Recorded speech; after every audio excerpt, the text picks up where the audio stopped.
The race is on to keep humans one step ahead of robots. An international team of scientists. All right, hold on. Say this again. All right, the race is on for humans to stay ahead of the robots. One step ahead of robots. They're that close to us now, Fezzi? Yeah, they are gaining daily in huge strides. What robot are we afraid of? Not Asimov, that idiot. No, I think it's like the little nano robots and stuff, those ones that can recreate themselves. Mm-hmm. And, of course, all these computer systems that run everything. So an international team of scientists and academics, they're going to publish a code of ethics for machines as the machines get more and more sophisticated. So you've lived to this point in life, ladies and gentlemen, where now, like iRobot, there will be a code of ethics for robots. It's unbelievable when you really think we made it to this point. And the fact that these scientists will not pay attention to all the mythology that we have in our life that robots will turn on us. Where these scientists that are building them with artificial intelligence know that in some point those robots will be able to be in charge of us. Yeah, it's like they can't see the risks and they just have to keep going for their sick goal until they can get a robot that'll think and, of course, turn on us. Everything that's in our past, anything that's in our folklore, in our mythology says that robots will turn bad. If you go Ray Bradbury, go back even further, Jules Verne, this was long before we even could come close to making robots. They would write these stories about robots turning bad. And you know why, Fez? Why is that? It's in our DNA. We understand this. The simplest part of us knows that robots are the enemy. And yet we still build anyway. It's somehow like this, like these people have picked up an echo from the future, this bounce back, knowing how this trip is going to end, where machines turn bad. I mean, every society has this story, werewolf. Every society. Wherever you would go in the world, werewolf is something in there, something about the beast man. But at no time would they ever think to themselves, someday we'll have a werewolf in every house. You'll have a werewolf. Your neighbor. We're too fucking smart for that. And yet with robots, we have a blind spot. And you know what that blind spot is, Fez? What's that? I'll tell you, pal. It's our own laziness. We're so fucking lazy that all we want is a robot to do the little things in life for us. Oh, I'm sure there's going to be quite a few people that don't mind being ruled and when they're actually just finally put into a pod at one point. Who says they need us? There may be no need for us at all to get rid of us. Robots don't need us to get shit for them. And robots, it's not like going to war against any other war we've had. Robots aren't going to quit. They're not going to feel any pain. They're not going to feel sad about losses. Right now, the Army is working on robot warriors. And if you really look at stuff that'll go into a building that there's explosives in, that's really the early version of robots right there. We're really on the first level. Actually, further along, second level of what we're doing right now with robots. And now we're acting like they're going to have a code of ethics, like they're going to follow it. Forget about it. Robert, you're on Manifest. Yeah, man, these guys building robots, they've never seen a fucking Schwarzenegger movie. I can't believe we would build anything where we'd have more Arnold Schwarzeneggers running around, for God's sakes. And, I mean, the Terminator is just one of many, many stories in our folklore about the machines turning bad. Right from the beginning, we knew this was a bad game to be a part of. I think we're deeper in this already than most people realize. Because, I mean, have a day when your computer goes out. And just how frustrating and almost paralyzing that day is. But imagine this, Fez. That same computer picks up a gun and shoots you in the face. That's what it's more going to be like. Here is Rick. Rick, you're on Fez. Hey, BAC 2025, boys. Hooah! You guys are the best. Here's the problem with robots. Pretty soon, even the illegal immigrants aren't going to have work because robots are going to be doing all the work. So what are we going to do? We're going to get the robots to send them back, going to get the robots to do everything for us. Pretty soon I'm going to be getting blown by a robot. What's going on here, guys? Well, blown by a robot I would take, but I'll tell you this right now. Watch an oil tanker go by. When I was a kid and lived down along the Delaware River, oil tankers, barges would go by. You would see all these people on them, right? You don't see anybody on those barges and tankers anymore. They don't need people to do that kind of work to it. There'll be like one or two guys on a boat that used to have 50 or 100 guys. Here is Tim. Tim, you're on Ron and Fez. Hey, buddies. Yeah. I think you're looking at this whole robot thing wrong there, Ronnie. Give it to me, bro. I think eventually your mind will be able to be downloaded into a robot body. You're talking cyborg now. Yeah. Here's the problem.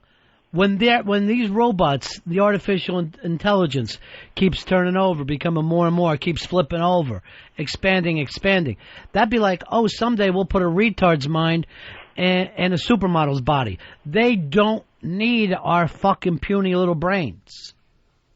They're going to be able to think so much faster than us. That's going to be the problem fighting them. They're going to be 3, 4, 5, 10 moves ahead. They say that when this thing turns, Fez, there will be no fight. It'll just be in a nanosecond. It'll hit one point, and boom, they take over. We're out. We're the ones that just get turned off. Chris, you're on Fez. Go ahead, Chris. Matt, what's up, guys? I just wanted to let Fezzy know that they actually already have robots that patrol some military bases that can identify targets and shoot them. They have computerized weaponry on them already. It's all happening, Fez. We do not stop. We do not stop. Yeah, we got the drones over in Iraq and Afghanistan. It's all there. It's all robot wars already. Anthony, you're on Fez. Hey, Ron, what would you do if you got attacked by Johnny Number 5 from Short Circuit? You don't stand a chance. I mean, at some point you're acting like, oh, I do this, I do that. No, it's over so fucking quick. It won't even be a war. It'll be just them turning off everything that we need and picking us up one after another. Yeah, and like, let's say if you got into a physical battle, they'll know exactly what your weak points are, where to pinpoint them. They don't tire. They never tire. They never tire. And yet, what are we doing? Or we're building these things. I mean, we thought we had a problem with blacks over the years. Forget that when it gets to robots. You're going to fucking rather live in Camden before you are going to be around some robots.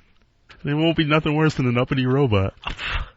I'd rather live in Oakland every fucking day of my life than I would hang out with one robot. They're going to go around acting smarter because they are. Here's Scott. You're on Fez. Hey, Ronnie. Hey, Fez. How you doing? Hey. Hey, just to chime in on what you said about the storage, the ships and stuff. I saw this thing on Discovery Channel. It was about these ships that carry these storage containers. Yeah. And it was built in Japan or something. I mean, it holds like 5 million pounds of storage stuff. They don't have one employee on their yard. It's this little cart that drives around, and it's programmed, and it picks up the container, and it transports it to the ship and everything. It was amazing. I mean, they don't even have one employee, so that's not completely out of the picture. No, I see that all the time. I'm a big fan of the Food Network, and they go to a lot of those factories where you make different kinds of candies or donuts or whatever, and you just see machines. There are so few human beings working around industrial plants anymore. And after a while, you got to say to yourself, what do they really need us for? Nothing. Nothing whatsoever. To turn on the on switch. Andy, you're on Ron Fez. How you doing? Yeah. Listen, I know how we're going to defeat the robots. Tell me, bro. What we're going to do is, you have to figure that once we build the robots and the robots, have no need for us anymore and they get rid of us, then what's going to happen is they're going to keep building, right? So they're eventually going to build their equivalent to themselves. Like, the robots are to us as this thing will be to them. You see, so what we have to do is we have to figure out what they're going to build, and we have to build it first. You get to work on that, Dave, and call me when you're on to something, all right, bro? Right. Somewhere, I think he thought that we were going to be laughing, high-fiving, and go, how have we done this show without Dave? Is there any way we could fly Dave here and present him with third mic? Yeah, a robot could easily take Dave's place, I think. I think there's one spot where they could move right in. And, Fez, this on the instant feedback here at ronandfez@AOL.com. What kind of ethics is being set up for who? For robots. Okay, this is what it's saying. The word is robot, and you say... Robots. You say robot. Oh, robot. Yeah, robot. I didn't even notice all this time. Did you, Dave? I caught it a couple times. It was very distracting. I didn't even catch it when you were saying it to me then. I'm going, robots, right? Robot is the word. He sometimes puts the stress on the first syllable. Syllable. Of words. Robot and Bin Laden or something like that. I don't know. You have some weird pronunciations. Okay. Where you put the stress on the first syllable, and it's very... Syllable. Syllable. I know I've never said robot and referring to robot. What do you say? Robot. No, the way you say it sounds like a rowboat. Like we have a fear of rowboats taking over the country. I didn't even notice that you were doing it. Yeah, me neither. It sort of sounded like robot, though. Robot. There is no way that I said robot. Now you got him all upset again because he's already paranoid. Because I'm thinking about it in my head, I'm going, no, even I would know robot isn't the word for robot. Robot. What do you say? Robot. That's robot. That was close to robot. That's closer to my best pronunciation. Earl, what do you hear? I hear robot. Now you got me saying it. I say robot. That's pretty fucking close. Why are you making up your own word then? You say robot. You say robot. Yeah. You say instead of bot. Yeah. That's my problem. I don't say bit. But you put the stress on the first syllable. And that's wrong? Yeah, no, it's robot. Second syllable. Robot. Not robot. Everyone knows that. Robot. Why do you feel like you can come in here and laugh at my partner? Sorry. When you panicked over a wedding. I know. There's something going on with this wedding that you seem so guilty. No, it's my brother's wedding. That's so funny. That's so funny you would say that at a wedding. I don't understand. It's my brother's wedding, but a mysterious Brian. I mean, I need some clues here. You know, I don't know everyone is going to be. There's going to be 200 people there. So, but not in the wedding. How many people are in the wedding? Oh, in the wedding party? Yes, Megan is in the wedding with you. I don't even think I'm in a best man. My brother hasn't told me that. You're probably an usher. Well, could you let me know, Wally? Because I've been waiting Wally? Your brother's name is Wally there, Beeve? Wally, yeah. Oh, you know what? You're right. I'm sure he wants to use Eddie Haskell. Here's Jim. Jim, you're on Fez.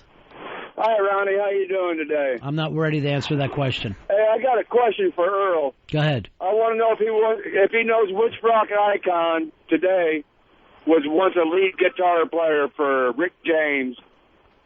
I know this one. Do you know it as Neil Young? Neil Young. Ronnie, you beat me. Well, it's not a matter of beating you. It's like going, name the person who played bass for the Beatles. Fez? Paul? Yeah, nice. Robot. Jim, you're on Fez. Hey, boys. Yeah. I was wondering maybe Fezzi's mispronouncing robot because he's fantasizing about a row of butts in front of him. Wow, that's a leap.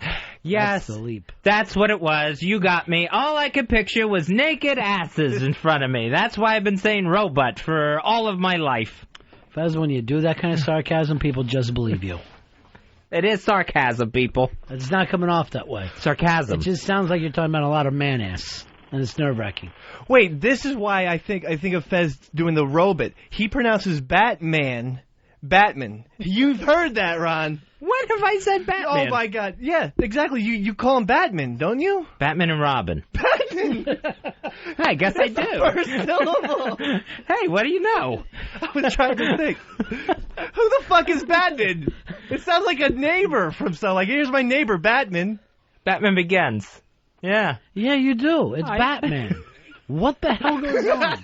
I'm in such a damn hurry that I've got to make that last syllable as short as possible. No, it's the first syllable that needed the accent. Batman. Yeah. See, I'm doing the bat. I never fucking saw this. I'll think of other ones, but he's got a few more in the bag. Did I do it with Superman today? No, Superman, I say, right? Yeah, and then you say Batman. Oh, excuse me, Batman? Robin is here, and... and he's working on some robots. And he wants you to talk to Commissioner Gordon. Gordon. That I can say right. Wow, this is weird. You fucking must sit back there and just watch over him like a hawk, picking out every fault he has. Oh, I do, yeah. I analyze him. Why? Why do you do that to me? And I often will sit and listen to tapes of Fez under my Fez shrine in my apartment, which I should take photos of. See, here's the weird thing, Fezzy. You pushed Mikey D away. He had unconditional love for you. Right? You brought in this guy who, face it, is a cancer to you. He just looks for you to weaken you every chance he gets. He has all the same obsession, but none of the love, none of the affection for me. No, I love you. I do. I really do. He's obsessed, but it's what driving me insano. Fez, there's a brand new comic book here. It's called Batman versus the Robot. I can't even say robot. Is that what you say? Robot. Yeah. Robot. I don't say robot. I say robot. But you do say Batman. Batman. Yeah. Out of all the jobs there are in the world, why pick up public speaking? It's such a struggle. I had assumed all this time that I was doing it right. I never realized I was mispronouncing these words. Hey, Mark, you're on Fez. Hey, guys. I think the true test is to see if any of you can even say rowboat 3 times real fast. Rowboat. No, fast. Rowboat. How'd you get through, Mark? Rowboat. How'd you get through, Mark? Oh, he's in Indiana. I'm sure it's all a struggle there. Here is Shane. Shane, you're on Fez. Hey, buddies. Hey, Fezzy adds a U to Osama bin Laden's name. He says Osama bin Laden. Yep. Loud. It's Laden. So, I've heard that I've messed that one up before, but I really could care less that I've gotten the terrorist mastermind's name wrong. There's another one that he has, Mr. B, the nuclear bombs. Mm-hmm. He has a real bizarre, fucked up pronunciation about that. What's he do? Nuclear? Or nuclear or something you say. Oh, yeah, nuclear.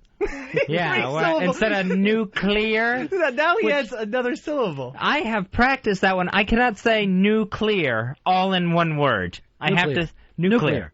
And there's no U in it. Right. Nuclear. It's like N-E-W-C-I. Yeah, it's N-U and then the word clear. But every time I try to say it, the U still comes out in it. I got an email yesterday that goes, "What the fuck was Fez reading in the middle of this show that had a bunch of numbers in it? I couldn't even. You were doing something about percentages. Oh yeah, and they said that you just by the end of it, they had no idea what you were talking about. Yeah, I totally got lost in that one myself. I shouldn't have attempted." What was it? I don't even remember. It was that Newsweek survey on people thinking their thoughts on hell. Oh, yeah, right. And then you just started 83%, 41%, 6%, and it just went on and on and on. It was all, why are you laughing at him? Here comes a sharp pencil. Ow. That proves that you're wittier than him. When you hit him with a pencil, it proves you're smarter. I got some skin, though. Yeah, I hope there's lead poisoning as well. Let's not make a big deal out of it. Here's Ty. Ty, you're on Fez. Hey, buddies. Hey, buddy. Hey, Fez, is it Taco Bell or Taco Bell? Taco Bell. Yep. Is that right? Taco Bell. That's right. You got it. Yeah. I go to Taco Bell for a gordita. Is it gordita? Here's John. John, you're on the Ron and Fez show. How you doing there, buddy? Go ahead, Johnny. Going once, twice? No. Is it me? Yes, I guess, if your name's John. I apologize. I was just listening to the World Cup wrap-up on Channel 148 FM. Yeah. And there's a guy, one of the commentators sounds just like Fez. You got to pull some audio. It's hysterical. I thought I was listening to your show until I realized that they were talking about sports. Like man stuff. All right, the guy on 148, is he on there right now? Is there any way we can listen to the other stations while we're on, Earl? It's 148. I think it just wrapped up at the top of the hour. But we could go in the other room and try to pull some audio. All right, we'll try to get a hold of that. But maybe Fez is moonlighting with World Cup talk on 148. And Peru beat the hell out of Japan. 3-1. Fat Ronaldo scored both goals for Brazil. Well, they had 4 goals, so both goals are only half the goal. Oh, 2 goals. Screwed that up. Here's Tony. You're on Run of Fez. Sorry, man. Your invitation got me, man. Hey, I was just going to say, you can't pick on Fezzy. How can you expect a Canadian to pronounce words a boot right? Yeah, that is true. Although you're from Florida, right, Fez? Yeah, I was born in Florida. Born and raised? Born and raised. Steve, you're on Run of Fez. Hey, Fezzy. Yeah, buddy. Is it taste of lemon or twist of lemon? It is fucking twist of lemon. All right, let's not get back there again. I think we all know what happened a week ago today with Taste of Lemon. All right. When I said over and over again the wrong name of Chris Lemon's new book. See, this is what always happens. When we're all having fun, now Fez remembers that Dave and Earl fucked him up, and I don't want to go back to that spot. I want this to be a happy Friday. Or at least a happy Monday. Taste of Lemon. Yeah, we apologize for that taste twist mix-up. All right, then you just drop it right now. Don't bring up anything else. I'd believe it if it wasn't said through a snicker. Yeah, we apologize. All right. Dave, you're on Run of Fez. All right, here we go. Fez is to public speaking as Michael J. Fox is to surgery. All right, you guys, that's enough. Dan, you're on Run of Fez. Yeah, whenever Fez tries to say pussy, it comes out sounding like cock. I know that's not right. Later, guys. No, you're not ringing that bell. Time for the big-ass prize closet. Good call. Hold on, Dan. Man, you're getting a DVD copy of Chuck Berry, Hail, Hail, Rock and Roll. This 2-DVD set includes the original film featuring Chuck Berry, Keith Richards, and Eric Clapton, all from Imagine Entertainment. And not only that, Fezzy, there's a little more. It will be signed by Chuck Berry's illegitimate son, Black Earl. So this is a wonderful, wonderful run. Earl, let me just ask this. What is the name of this DVD? Just so I have it clear. Hail, hail, Chuck Berry, hail, hail, rock and roll. Okay. Ronnie, would you like to see the plug I got? What do you got, Fezzy? Oh, Chuck Berry, hail, hail, rock and roll. There's an extra and roll. All right. Say, now we're getting to this point where we're all having trouble. Dave, did you type that up? I did on the plug sheet. Yeah. Mm-hmm. Tell me again how we're laughing at Fez. And tell me again how this will never happen again. Remember that was Fez's problem with plugs the other day? Yeah. We got the never will happen again? You're right. And this time... No, I'm not hysterical, laughing. Isn't it? I'm Yeah. not. Remember, even earlier today, he came to us and he goes, look, if you need to, I'll read the plugs from now on. And he was being 100% sincere. Yeah, maybe that would be easier. All you have to do is type them correctly as I try to keep a lid on myself. Okay. Hail, hail, rock and roll. I mean, not even making sense. Now it's not even like Taste of Lemon, where it's like, okay, that could be Taste of Lemon. I mean, it's in the realm of possibility. My regret is that you didn't already read it first and get really angry. Here is Mike. Mike, you're on Run of Fez. Hey, how you doing, buddies? I'm not ready to give out that information right now. The FBI will be with you later. Hey, I want to know why Fez thinks all superheroes are Jewish. You know, Batman, Spider-Man, Superman. Just Batman, sir. Why don't you start saying Superman? Can I get Superman in here right away? There's something wrong with this work. Superman. Now, there is already something coming up that Superman is supposed to be Jewish, right? I don't think Superman's supposed to be Jewish. Earl? Yeah, Newsweek ran a story about the religious backgrounds of various superheroes, right? And they were several Jewish scholars are making the argument that Superman has to be Jewish, and then I saw a guy on CNN claiming that this week too. But also remember the creators of Superman were Jewish guys, so they were acting like, well, they put in some kind of Jewish traditions, but he's in the Midwest. Yeah, not a lot of Jews there. There's no. And Jews. Remember, his really.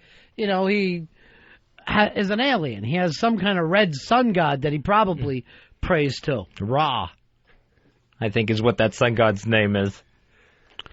Here's Turtle, you're on Fez. there, Dave. You feeling pretty strong calling out your mentor Fez on his pronunciation of things? No, I'm not calling him out. Oh, I think you are, buddy. You feeling strong? No. Is today today, big man? Today you take Fezzy down? Is that what it is? No. I know the day's coming sooner or later, Fez. I'm right here, you redheaded stepchild. I'm not taking anybody down. I'm discussing these little quirks that make us all lovable in our own way. Here is Jeff. Jeff, you're on Run Fez. Fezzy, you are the Ron Burgundy of radio. If David put a question mark at the end of Hail, Hail, Rock and Roll, you would have read it. Hail, Hail, Rock and Roll? All right, I'm saying this. You do have improvisational skills, do you not, Fez? Yes, I do. Let's throw the papers out then. Let's get rid of the papers. And I think you'll be happier. But I won't know what the name of anything is. Yeah, but remember yesterday, 83% of 65% of Methodists, putting the percent to the percent. I remember what I said at the end of that, too. What? That was totally confusing. I don't know why they can't do a poll where it's just 51% of people say this. Why they have to keep breaking it down into different groups. But why did you care? I mean, you read it. You brought it from home. What were you thinking was going to happen? That it was going to be great?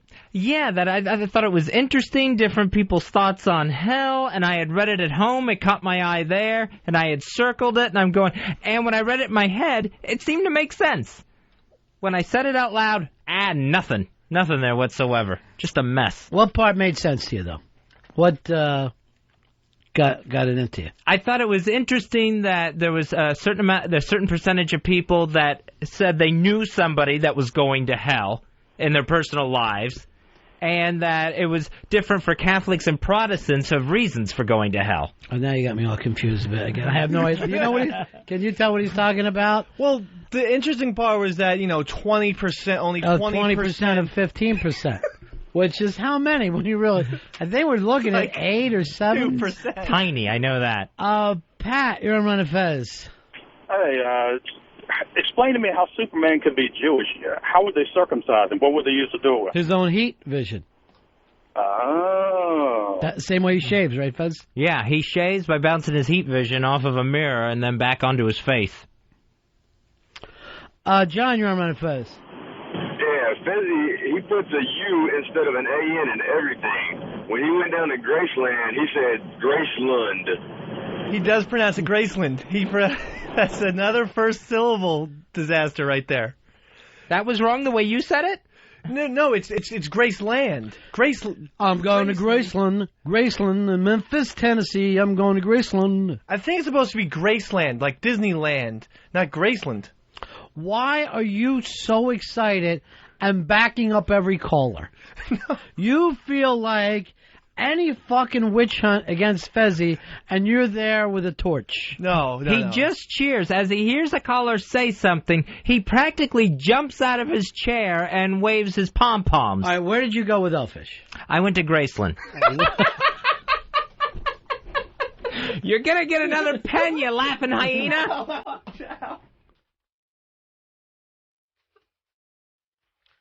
Now, Fez, there's a girl in New York City. She calls herself the human trampoline.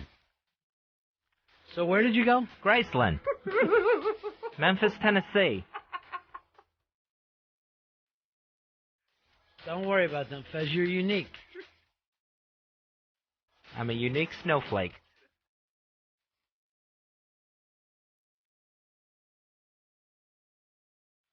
You went to Graceland. City King. You're ball busting a lot, Dave. No.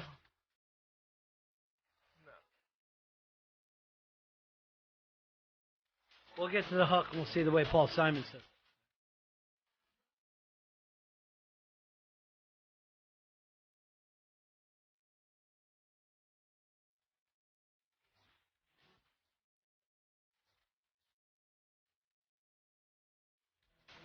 How do you say it, Fez? Graceland. Families, and we are going to Graceland. London.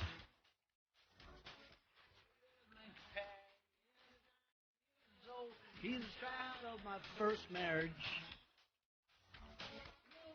To believe we all will be received in Graceland. Sounds right to me. Best part of the song.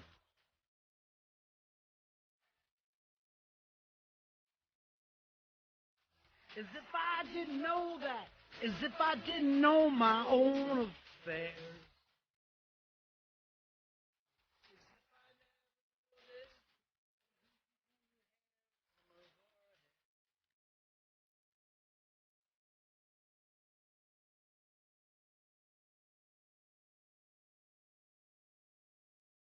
Everybody sees you blown apart. Everybody sees the wind blow. All right, Fez, I just want you to say words the way you want to. Thank you. If it's Graceland, move on with it. Graceland, Batman. that you said it right. Oh, that was right. That time. You finally fucking said it right. You say, how does he say it? Batman. Batman. It comes out the wrong way anytime there's anything after the word Batman. Batman, Graceland, Batman and Robin, Batman Begins. Hey, BJ, you're on Ron and Fez. Hey, guys, you're talking about Batman and Superman. I think we're missing the big hit of the summer. Aquaman, Vincent Chase. Vinny Chase is going to make it happen. He's going to have the biggest film of the summer. My new prediction right now is that he beat Spider-Man. Yeah, it's all going to start to get too big for Vinny Chase. Like, right last week is the first time we saw girls chasing him, and all of a sudden now it's going to be the problems of being big. You think there'll be like a rehab situation? No. But up to this point, he was on the brink. I think it's still going to stay a fun show. I think partying is a big part of it. And I think all the people that produce the show, those millions of producers, I think they're all party guys too. So I don't think they're going to try to take the fun out of it, but I think they're going to start and try to show the dark side. 866-RON-0-FEZ, 866-RON-0-FEZ. Fez and I have argued a lot about Aquaman over the years anyway, or Aquaman, as he's now known, because I've always said that Aquaman eats fish, and Fez, you said he doesn't. I said no, the fish are his friends. He's not going to eat them. They're his allies. They're his trusted companions. I can't imagine being friends with a fish, no matter what you're doing. I can't imagine that you're going to have that body that Aquaman has on sea kelp. You're not going to get that ripped. I think it doesn't make sense that he would call like a swordfish to help him 1 minute and then eat it the next. Well, he's not calling on him to help, like the swordfish answers back. What he's doing is forcing him to do it. He's got the mind over you'll see him like use shrimp to send them into a motor and destroy the motor or whatever. Well, those shrimp are being destroyed. Why not just pop them in your mouth and enjoy? Keep on moving. Earl, where are you on in this? You know, I think Aquaman would enjoy a nice tuna fish sandwich every once in a while. I think he's probably having fucking fish go directly into his mouth. It's like the freshest sushi ever. I think Aquaman eats fish because, as you kind of said, I think he's always brainwashed the fish. Right, he forces them through his telepathy. He's actually quite evil when you really think about it, because he's forcing them to commit like Harry Curie. What is it? Well, you're making Harry Carey. Suicide. But here's the deal. It's not that it's evil, because he just sees them as tools anyway. That's like saying we're evil for eating a steak. I don't know. It seems pretty wrong to me that, you know, he wouldn't see them as part of the earth, part of the sea. Well, do you see a fucking cow as part of the earth? It is. Sometimes I do feel a little guilty, but I just love them so much. They taste so good. The best way I like animals is eating. And that's the truth. When I say I'm an animal lover, I mean on my plate. I feel genuinely guilty sometimes. Like, there's no reason for me to be eating a cow. The only time I ever get weird about it is like chicken wings, where I really go like, I'm sucking on a bone here. That is really someone's bone. And when you really think about it, do we need to eat meat? I mean, you do see vegans survive. I think we do, though, because I always give the dinosaurs argument. There was carnivores and herbivores in the dinosaur world. Why wouldn't that translate to humans? Well, maybe we're a little more advanced. Maybe we have moved up the evolutionary scale from a big fucking dumb Bronto. But here's the weird thing, and I'm, first of all, I eat steak. I'm not going to lie to you. I eat chicken. I eat ribs. Fucking crush it. But anytime I read something about a genius, they always tend to be at least a vegetarian. People like Einstein, on and on and on like that. Sir Paul. So many brilliant people go, I can't eat flesh. It is kind of disgusting when you think about it. Especially if you get bad meat, you know, like bad chicken. It doesn't take long. Leave it out for a little too long, and it fucking looks disgusting right away. Like when you just cut a steak, it looks perfect when you're taking it off. Leave it on the table for like 10 minutes and come back. Oh, it's fucking filthy. It'll go gray into green. Oh. You ever get a feather on a chicken wing? I never have. You bring it up, and I've never been in that situation. That is the thing that will immediately flash me back to, used to be a live animal instead of just a piece of food sitting there. Have you ever gotten a feather? He claims it happens to him all the time. I get them all the time. Let's order some wings. I guarantee you there'll be a pin feather on one of them. I'll fucking eat them up. I'll crush those things. I'm starving right now. Earl, you got a bucket of wings over there? We just ran out. Somebody's been eating wings. Here's Mark. Mark, you're on Fez. Hey, buddies. You know, in the spirit of Aquaman, I don't know if any of y'all remember, I think it was a mid-'70s cartoon called Marine Boy. Sure, Marine Boy. Yeah, he used to chew aspergum to breathe underwater. Well, I don't know if it was aspergum. It was some kind of oxygenated gum, yes. Yeah, and he had that little electrified boomerang. Mm-hmm. Yeah. Well, hey, Fez, I don't think you need to worry about it with in terms of the meat eating, as that would be normal for you, so. Doing a gay thing at you, Fez. Oh. Well, it just came out so fast and lightning quick from him that it got past me. Yeah, it's witty. It was pretty witty. Maybe you like the cock and also the balls beneath the cock. Sheepy Fez, he must have off work today or he's fired again. He claims Superman is Catholic. Catholic? Yeah. Not Catholic, because, again, Midwest, if anything, he'd be a Baptist. You know. I do think Batman is Catholic, though. He is so guilt-ridden and shamed and vengeful. The Catholics are a vengeful people. Anytime the Catholics, the Irish, the Italian, Spanish get together, there's always one thing they say. We got to get even with those fuckers. Every part of those people are always the ones that are trying to even up. Superman's probably part of that Westboro Baptist Church in Kansas with Shirley Phelps Roper. Here's BCH. You're on Run Fez. Hey, what's up, buddy? Yeah. So what we found out, I think, is that sometimes when Fezzy sucks on a bone, he gets a pin feather stuck in his mouth. Yeah, I get a pube joke. See, Fezzy, they're lining up against you, and I'll tell you why. Eastside Dave came running in here giving out all your faults. Yeah, it all started with robots. No. Thank you, Eastside Dave. Thank you for being my pal. Thank you for being on my side, my friend. Team Watley. Sorry. If you ever want to make the trade, I believe I'll turn Dave around. I'll make the trade. No. But I got to get something back. What do you get back? $1,000. $1,000 to take him. If you give me $1,000, I will make the trade. $1,000 to get Earl. Dave, you're on Run Fez. Dave, that's Bobby Big Rigger. What's going on, guys? I got card number, fill in the blank. All right, I got Dave Big Rigger here. Yeah, right. Hey, White people are so scared of black people. Big Rigger. Big Rigger. Thank you. Yeah, that's right. Hey, Fez, I was wondering if you could do me a favor. You land me $20 so I can go down to Graceland. You're a little smartass, aren't you, Big Rigger? White people are so scared of black people. Rigger. White people are so scared of black people. It's really true when you think about it. It's really true. JC, you're on Run Fez. Hey, what's up, boys? Yeah. I have a story in a new Superman trade.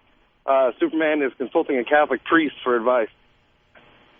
The only people who do that are Catholics. Exactly, that's what I'm saying. Fezzy, if you ever went to a Catholic priest for advice, get the fuck out of here. I ain't giving you any advice. He wouldn't talk to me even if I had, serious problems? Yes, he would tell you right away, start catechism classes. And then when you're finished and you are a standing member of the church, yes, I'll be willing to talk with you. Why don't you look into the Catholic faith, Fezzy? The Catholic faith would be really good for me because I like structure. I like things set in a certain way. What And are you boy, you waiting can't get more structured. Perfect. You go to Mass with me every Christmas Eve. So this will be perfect. I'm going to put this in for the 24th of December. Meet Fez at church after drinking. All right, there we are. Got it in. That's in my BlackBerry.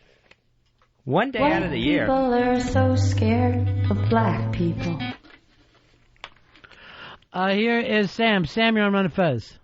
Yeah, Ron, I'll cover half of that $1,000 to get Earl on Fezzy's team. All right, you'll come up with 500?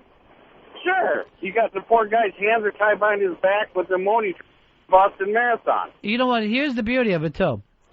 If I made the switch as a coach and Fez goes on a winning streak, it's still going to take him 6 months of straight wins before he catches me. I can really sit here for the next 3 months and figure out how do I get Earl back. And then, for the rest of my career, I'm going to have to hear, oh, he did it with someone else's team. True. That is true. I'm going to have that problem facing me. Please don't trade me. John Gooden.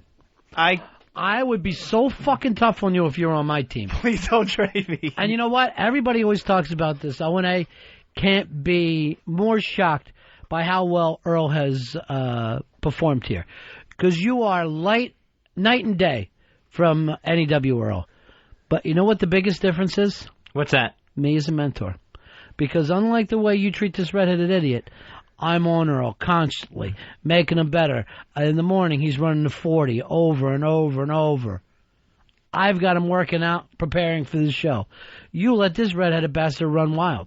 Maybe that's the idea, Dave. Early morning calisthenics before the show starts. I'll do it for you, Coach.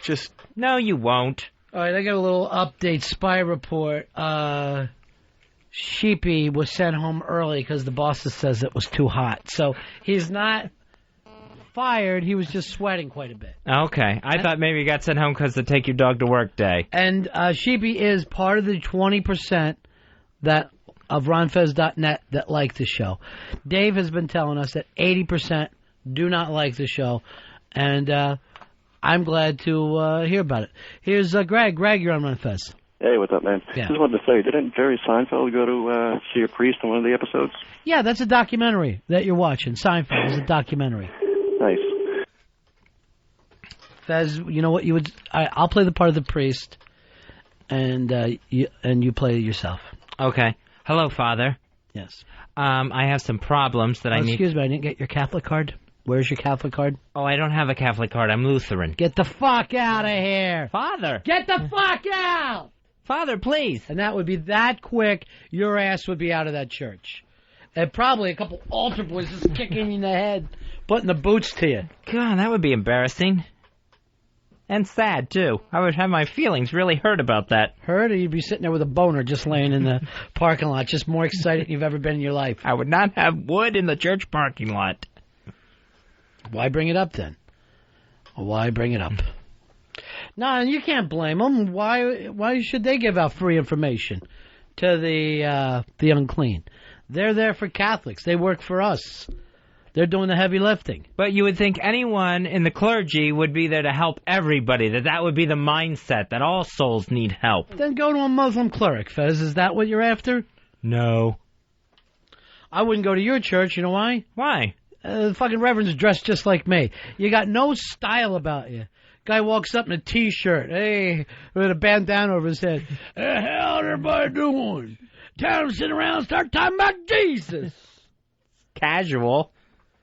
That's nothing. What's so casual about this? It's ridiculous. This is a formal situation, Fez.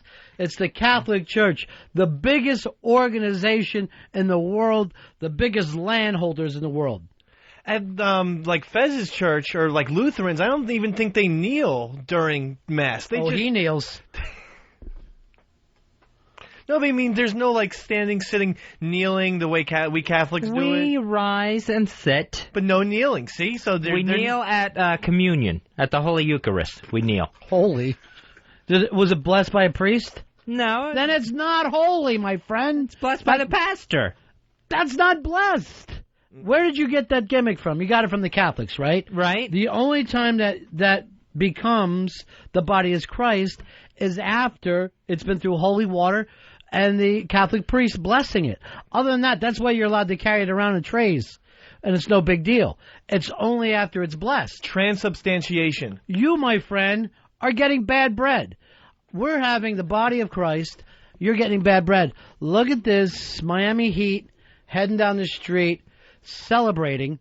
They're squirting hoses? Oh, you don't know how hot it is down there. Oh. You're fucking glad to have somebody squirt you. It's crazy hot there. Yeah, it's like, literally, it's like being on the sun when you live in Miami. Now, I just saw a picture of Flathead. He's in the crowd. He was very, very excited. But our other friend, Fezzi El Jefe, he, after the Dallas Mavericks lost the other night, and unlike you, Dave, he's a real Dallas Mavericks fan. He grew up in Dallas. That's his team way before they got to the finals. He and I got this from J-Dubs.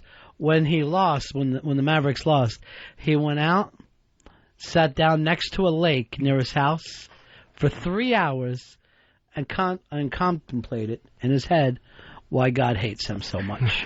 He just sat there for 3 hours alone wondering why he's doomed. And finally I had to let him know God hates you because you're Mexican. And it's not personal. It's more of a racial thing God gets involved in. I mean, it seems to be the obvious reason. I don't know if there's anything else in El Jefe's personal life. Yeah. But, I mean, there's the place to start on the laundry list. I mean, why bother God for 3 hours on that? Fez, you want to be a Catholic? You want us to book you into a church and get you a chance to talk? Yeah, book me into a church. Let me see what it's all about. Book him. Make sure I get the commission when he signs. Tell him to hit him hard. I know this guy. He's going to fucking cave and sign the paper. There's a bird dog fee? I'm going to get 15% of everything, all your tithings over the next 10 years. 15 of my 10. Yeah. 10% of 15% of people living in the lower 20% of Graceland find out about man. You get a finder's fee? Mm-hmm.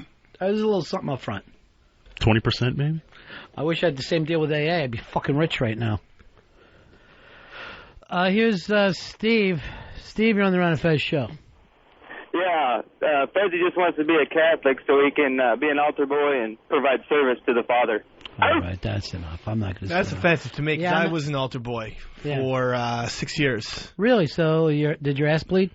All right, let's move on. I don't want to be blasphemous here today, okay? I don't want you to make up a lie about you being an altar boy. I was an altar. You weren't an altar boy. You were a water boy, and that wasn't a church. That was for the basketball team. I was a damn good altar boy too. During the Eucharist, sometimes you have the altar boys hold these little golden plates. Yeah. When people are getting the Eucharist, the priest puts the Eucharist in the recipient's mouth. Right. An altar boy stands underneath them. Someone actually missed their mouth. The priest went to put the Eucharist in the person's mouth, and there was a mishandle, and the thing fell, and the only time the plate's gotten a chance to be used, I used it and caught the Eucharist. Which was one of the coolest things of all time. The Eucharist is the size of a penny. The plate is the size of a pancake. You can't miss if you're under the chin. I know, but no one had even heard of someone missing that. And the Father Roberts, said he didn't even wait till after the Mass. During the things going on, he goes, that was the best catch since Mike Schmidt in the 1980 World Series. What catch did Smitty make? I don't know. I believed him. I was a child. I was like 12. I doubt any of this happened. Oh, my God. I swear to Jesus this entire thing happened. I swear to Jesus. Altar boy, you're my little altar boy.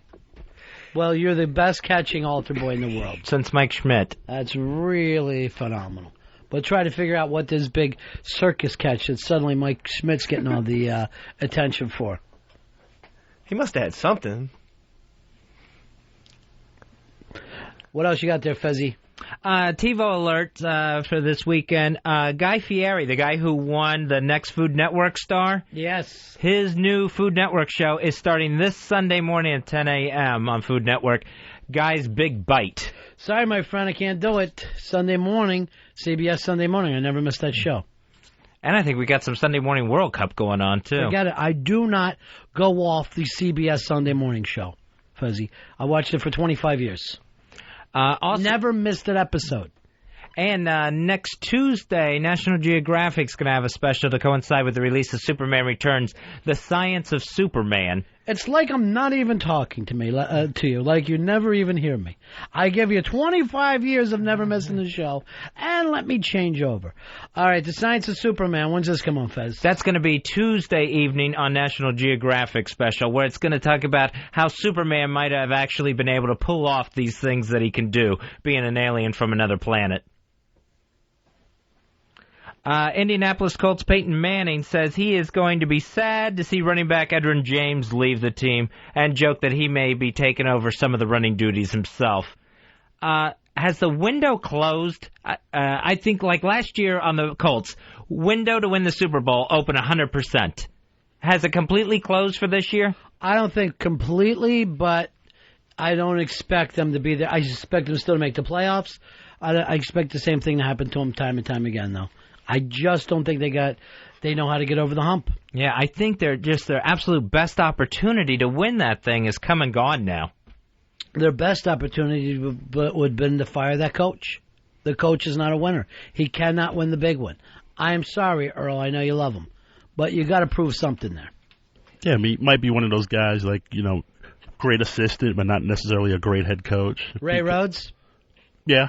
All right, every black guy out there, I didn't say every really better as an assistant than he is as a head coach? No, just because if you say it, I'll agree with you in a heartbeat. I didn't say every black coach. I'm just saying there's been a lot of assistants who have been very what's his name? North Turner. Wait, he's white. He's a white guy. Yeah, you got him confused. Go back to your other example, Earl. He's got bad skin, but it's not black. Herman Edwards is probably a better coordinator, I think, than head coach. He's going to ruin Kansas City. Herm Edwards fits into that black guy. I was going to say Art Shell, but he was actually a very good head coach. Is he really? Is that picking up the phone from upstairs? Oh, here's what the owner wants us to do. Yeah, I could be a head coach with the Raiders, trust me. He was the last coach to have a winning season. When you with the ever? The fucking guy they went to the Super Bowl. Let me rephrase. He was one of the last two guys that had winning seasons since. Gruden had a winning season. Yeah. No, I said one of the two guys. Well, that was 3 away now. I said Earl. I said Gruden and I said Art Shell. And then the guy that was coaching with Gruden went up against him in the Super Bowl. Bill, whatever his name was. Bill Callahan. Bill Callahan. Okay, that's my mistake. Yes, it is, I forgot Earl. about Bill Callahan. Look, here's what you have to do when you're a coach for the Raiders. Exactly what the owner tells you. You're a fucking boy secretary in that job. You're not a coach. Not taking anything away from Art Shell, but he's a boy secretary. Nothing more. No offense, Art. I don't want you writing XM starting shit with me. Because I'll get on a fucking plane, and I'll come West Coast, and then it'll finally be over between the two of us. Taylor Hicks, his new single, Do I Make You Proud, will debut at #1 on top of the Billboard Hot 100 singles today. Fezzy, looks like it's time for you and I to eat a little crow. Earl, I believe you need to eat crow. We said this guy was going to be a bomb. Yes. I still believe that. I don't think he'll have long-term success. It's just this, and this single is so bad, by the way. It's just the blowback of what everybody who saw the show going out and owning something from what they watched all year, right? Yeah, this is exactly it. It's just, if he has a #1 album, we give him props? Yeah, it has to be the #1 album, not just that this, after fire from American Idol. Is he going to have a #1 album, Earl? Yes, he will definitely have a #1 album. Fez, will he have a #1 album? No, he will not. Will you shave your head if he does? Yes. All right. Yes, I will. Yes. I predict a very long career for Mr. Taylor Hicks. 15 years on the top. All right, in 15 years from now, if you're wrong, you finally quit the show. I already see him doing a Ford commercial before he's ever really had a chance to sell out. Yeah, it's so annoying to see that big Frankenstein face there. I was not happy when he won. I know I wasn't the only one that was unhappy when he won. I'll tell you something about Taylor Hicks, too. Here's the weird thing about Taylor Hicks. Run over there, Fez. Taylor Hicks is a guy who you came into this whole game. Excuse me. There's a little bit of smoke in here, isn't there? Yeah. Almost like there's a little bit of replay smoke in the world. Maybe there's not. Maybe there's no smoke at all. Obviously, they're not. But anyway, I'm going to go back to this, Dave. We're not going to see him for a 15-year career. He's not going to be there for 15 years. I think he has shelf life, Mr. B. I really do. Based on what? Just think he is like a guy who sticks around. Yes. But I was already coughed myself out. Did they not know we were doing this bit? Yeah, they knew. Yeah. But there was still a technical problem with it. All right, let's just pretend we didn't do all that, and we'll just play it. Listen up, America! This is the Nature Boy! Woo! Woo! And America has voted? America has spoken? America has chosen its idol! And America, you make me want to throw up the champagne breakfast I shared today with a freshly banged Dionne Warwick. You have chosen Taylor Hicks to idolize? You gotta be kidding me. You picked a marshmallow wearing an Andy Warhol wig. You picked a 29-year-old grandfather. A guy whose sense of style is a Mo Howard haircut and a double chin. This is your idol. I haven't been this disappointed in this stinking country since it turned its back on the El Camino, perhaps the greatest car-truck hybrid ever. Whoa! Whoa! Taylor Hicks, you don't know what an idol is. An idol is when you are the Nature Boy. Whoa! Whoa! And you've got the Lander sisters putting each other in a Steiner recliner as they fight over you. Woo! Woo! What chicks are you going to get, Taylor? Elliot's mom? Oh. And an idol is when you are welcomed in any club or five-star restaurant on either coast. The best you can hope for, Hicks, is an enthusiastic hello from the blue vest at an Alabama Walmart. Face it, fat boy, you're not idol material. It's less than 24 hours since your victory, and you're already a has-been. Woo! You got no future. You don't believe me? Ask another punk named Ruben Studdard, who thought he was an idol, and now is one waffle away from going into a Buster Douglas sugar coma. You know what Ruben's next TV appearance is? It's when we see the front wall of his living room being taken down so Dick Gregory can get him out of his house. Woo! Woo! America, you want some real idols? Then look no further than the Ryan Fez Show. Woo! We got the cars. We got the cash. Other than Earl, we got the ladies. We've got everything you should bow down and worship in your stinking ham and egger lives. Woo! We're the badass Rob Bennington. The Road Dog Fez Marie. And by God, I am the Nature Boy! Woo! And you may not like it, but you will learn to what? Love it! Why? Bottom line, because we are the best thing going today! Woo! Woo! The Nature Boy! There he goes.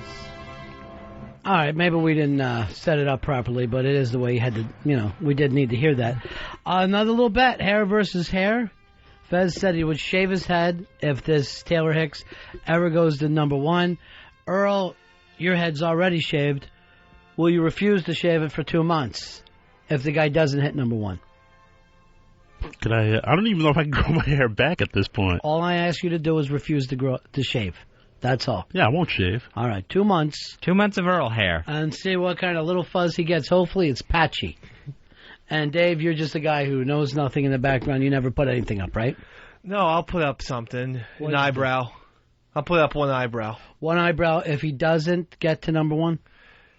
If he doesn't, because I guarantee you he will get to number one. All right, thank you. There we have it. The bet is out there. Hey, here is Scott. Scott, you're on Fez. Hey, what's up, buddies? Yeah. I just want to say, Fez, I love the Fezatorial. All right, that's just mean. That was not a Fezatorial. Austin, you're on Fez.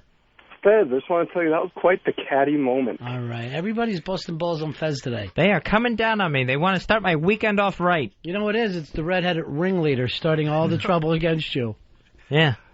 I am rooting against Taylor Hicks now, just so you're eyebrowless. Remember the other day you were telling me how you played Ensign Pulver, and he just starts laughing his ass off. Yeah, like that has any sort of comedic part to that sentence whatsoever. I played Ensign Pulver. Why is that so funny? A lot of costume and everything. A lot of times when Fez and I are arguing with each other over material that's going to go on the show or bits that we're going to do, I always get the same thing. Excuse me, were you ever on stage? Were you ever Ensign Pulver in anything? And I have to always just... No, I wasn't. You weren't, were you? No, I wasn't. You weren't in Mr. Roberts. The Pensacola Community Theater stage production. When you say you were in Mr. Roberts, you mean in his ass. I mean in the play. This was the play of Mr. Roberts, where it ended with Mr. Roberts gently fucking Ensign Pulver as the boat went off into the South Pacific. It was a whole different way. It wasn't a Rosie cruise. It was Mr. Roberts. It was a World War II ship. Bill, you're on Fez. Go ahead, Bill. Is Joe? You're fucking kidding me. You're killing me over here, Bronx Johnny. You're kidding? Hi. Yeah, go ahead, Joe. Hey, I was just wanted to say, number one, big fan since the .com days. You guys rock. Glad you're back on satellite. And I'm really glad that you played the birthday breakdown again by Fez. I hadn't heard it in a while. Thank you very much. All right, that's it for us. We got a weekend. We're back on Monday for a short porch. Right after O&A. Anthony, call your mother. It's her birthday. Happy birthday, Anthony's mom. Take care, everybody.